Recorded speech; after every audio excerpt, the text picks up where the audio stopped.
Hey babes, Coach Krystal here with some tips for you on how to improve your finances. The tip that I'm going to share is how to improve your credit score. I have 5 suggestions for you and you can go ahead and start doing that today. I'm sure you know by now that credit score is very important. It ranges from 300 all the way up to 850.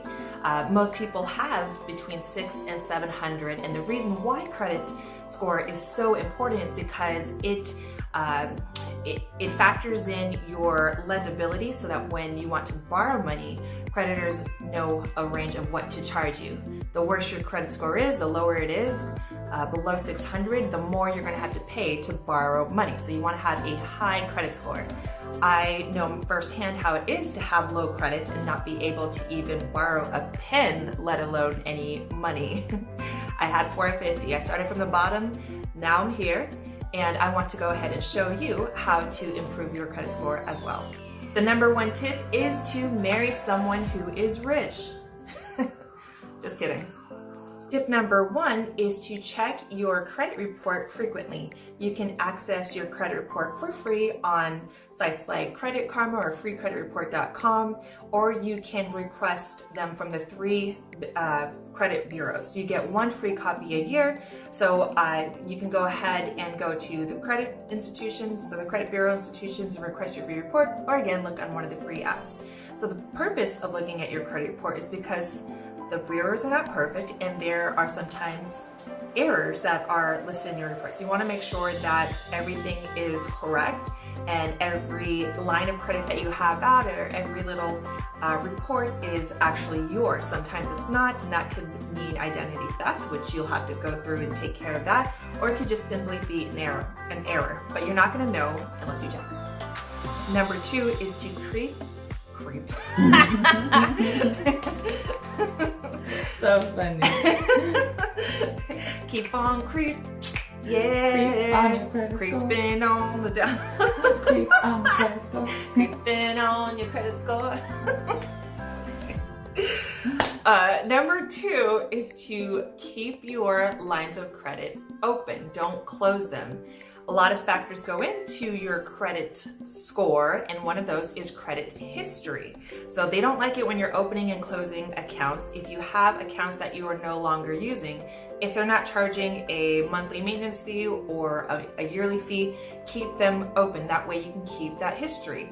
I personally have a Macy's card that I opened in 2004.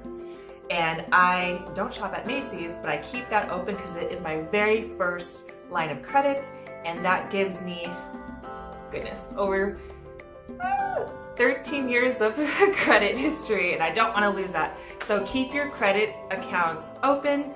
If you're not using them, cut up those cards.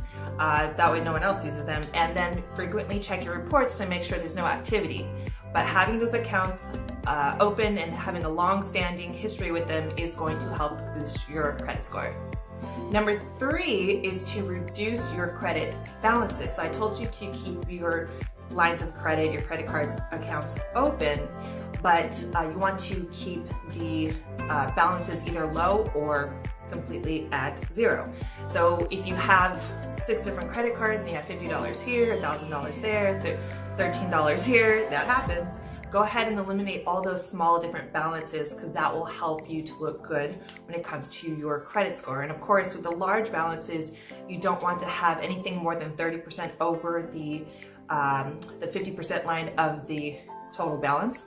So if you have $1,000 credit limit, you don't want to go past 500, and for an extra boost, you want to stay below the 30%. So you want to stay around $300 to $400 of that total 1,000 credit score limit. The next one, the next advice is to say yes to credit increases. So sometimes you may get an offer in the mail where your credit card is saying, hey, you've done a really great job in paying your bills, your income has increased, we want to increase your credit limit. I agree on doing that only if you have self-control and you are disciplined to not spend more money. The advantage of having a credit increase is that it increases the overall debt load that you could potentially have. And so if you keep your debt load, if you keep what you've actually spent or borrowed low, but have a high amount of debt load potentially, that looks great on your credit.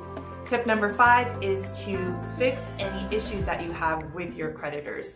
That means if you have a late fee and you're usually on time and you have this one late 15 days, 30 days, 60 days late, which there better not be any 60 lates, but 30 days late, call your creditor and say, hey, I've been a good person paying on time. I've been just fell into some hardships, and you want to know if you can have some forgiveness in that. You may have to pay the fee, but the big point here is for them to not ding your credit score.